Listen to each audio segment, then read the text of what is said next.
Hello दोस्तों, इस बार हम लोग 76 रिपब्लिक डे सेलिब्रेट कर रहे हैं। अगर बात करेंगे ये रिपब्लिक डे होता क्या है, what do you mean by republic day, why do we celebrate this day. अगर रिपब्लिक डे की बात करें तो इस दिन हमारे संविधान को लागू किया गया था। 15 अगस्त को हम लोग को आजादी जरूर मिल गया था 1947 में, बट हमारा संविधान उस टाइम नहीं लागू हुआ था और ये बन के तैयार हो चुका था। लेकिन इस दिन को हम लोग जो 26 जनवरी था उस दिन हम लोग अपने संविधान को लागू किए थे। इससे पहले हम लोग ब्रिटिशर का जो संविधान था वही हम लोग बना रहे थे और वही लागू था हमारे देश के अंदर। उसका जो रूल्स था, जो रेगुलेशन था वही चल रहा था, उसी के अकॉर्डिंग हमारे देश में कामकाज चल रहे थे।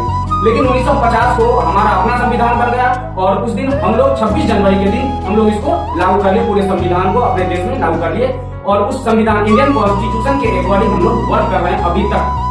इस बार 76 है, जैसा कि हमने पिछले भी बात किए हैं, पिछले कुछ मिनटों में बात किए हैं और अभी भी बोल रहे हैं। इस बार का कुछ थीम भी है। थीम क्या है? स्वर्णिम भारत और विकसित भारत।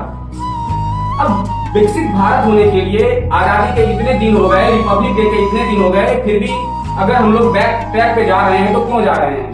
आजादी मिलना इतना आसान नहीं होता है। बहुत सारे स्ट्रगल किए गए थे, बहुत सारे लोग मारे गए थे इस डे को सेलिब्रेट करने के लिए, अपना तिरंगा अपनाने के लिए, अपने देश को स्वतंत्र करने के लिए।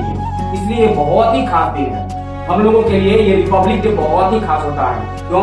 क्योंकि इस दिन को लाने के लिए ना जाने कितने माओं ने अपने बेटों को बलिदान दे दिए, कितने पत्नियों ने अपने पति को कुर्बान कर दिए, कितने बच्चे अपने पिता के साए को खो दिए। तो बहुत सारे सैक्रिफाइस के बाद ये दिन मिला हम लोग को देखने के लिए। तो आप भी इस वक्त कीजिएगा, इस दिन को बहुत ही खास तरीके से मनाने का कोशिश कीजिएगा और इतना जरूर कीजिएगा कि हमारे भारत को कोई नुकसान नहीं हो आपके कामों से।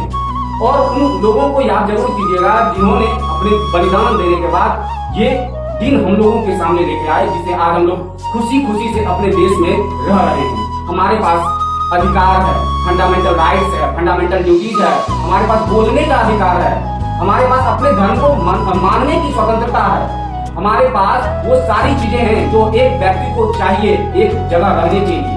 कोई हमको दबाव नहीं डाल सकता है कि आप जबरदस्ती यहाँ से चले जाइए या फलाना काम कीजिए, कोई नहीं कर सकता है। इसलिए इस दिन को बहुत ही इम्पोर्टेंस देना ही पड़ेगा। इसलिए आप सबसे निवेदन है कि बहुत ही अहम दिन को बहुत ही खास तरीके से मनाइए। जय हिंद।